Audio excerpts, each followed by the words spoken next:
ভাব প্রদান আদান প্রদান করব। কিন্তু এখন যদি আপনি যে অবসর সময় পাইছেন, এই অবসর সময়টা যদি আপনি আপনার ফ্রেন্ডদের সাথে চায়ের আড্ডায়, দোকানে বসে এরকম ভাবে ক্যারাম বোর্ড বিভিন্ন খেলার মধ্যে লিপ্ত থাকেন, ওই সময়টা যদি আপনি ওখানে না দিয়ে স্ত্রীকে দেওয়া উচিত ছিল না? উচিত ছিল। কিন্তু আপনি সেই সময়টা স্ত্রীর হক আদায় না করে বরং সময়কে অন্য জায়গায় ব্যবহার করতেছেন। এই ব্যবহার করার কারণে আপনার সংসারে অশান্তি আসে। আপনি আপনার দোষ খুঁজে পান না, কিন্তু এই যে একটা দোষ, কিন্তু এই দেশ আপনি চোখে দেখেন না। দেখেন যে স্ত্রী বাড়ি গেলেই খিটমিটে করে, বিভিন্ন ধরনের রাগ করে, কিন্তু দোষ তো আপনার আছে, কিন্তু আপনি খুঁজে পান না। মূলত এইভাবে আমাদের দোষগুলোকে খেয়াল করতে হবে যে আমারও স্ত্রীর হক আছে, সেই স্ত্রীর হকগুলোকে সঠিকভাবে আদায় করতে হবে।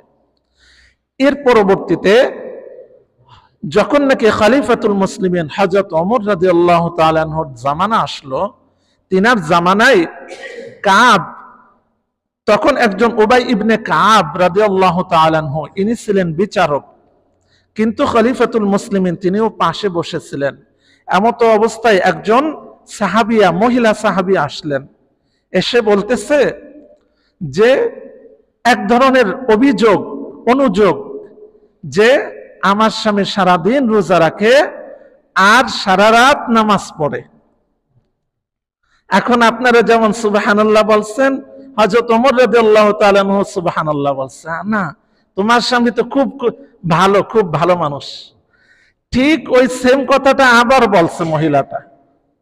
আবার হযরত ওমর রাদিয়াল্লাহু তাআলা আনহু আবার খুশি, না খুব ভালো, সারাদিন রোজা রাখে, সারা রাত ইবাদত করে, তাহলে তো খুব ভালোই। এরকম ভাবে তৃতীয়বারও বললে হযরত উবাই ইবনে কাব রাদিয়াল্লাহু তাআলা আনহু বলতেছেন, খলিফাতুল মুসলিমিন, আপনি কি বুঝতে পারেন নাই যে মহিলা স্বামীর প্রশংসা করতে আসে নাই, বরং স্বামীর বিরুদ্ধে অভিযোগ দিতে আসছে। তাহলে সারাদিন যদি রোজা রাখে আর সারা রাত যদি ইবাদত করে, তাহলে স্ত্রীকে সময় দেয় কোথায়? স্ত্রীর হক আছে না? স্ত্রীর তো হক আছে।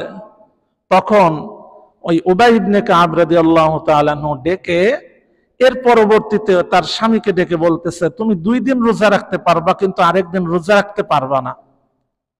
তুমি স্ত্রীকে সময় দেবা সঠিকভাবে। এরকম ভাবে তিনি এই সলিউশন দিয়ে দিলেন। স্ত্রীও খুশি, স্বামীও খুশি।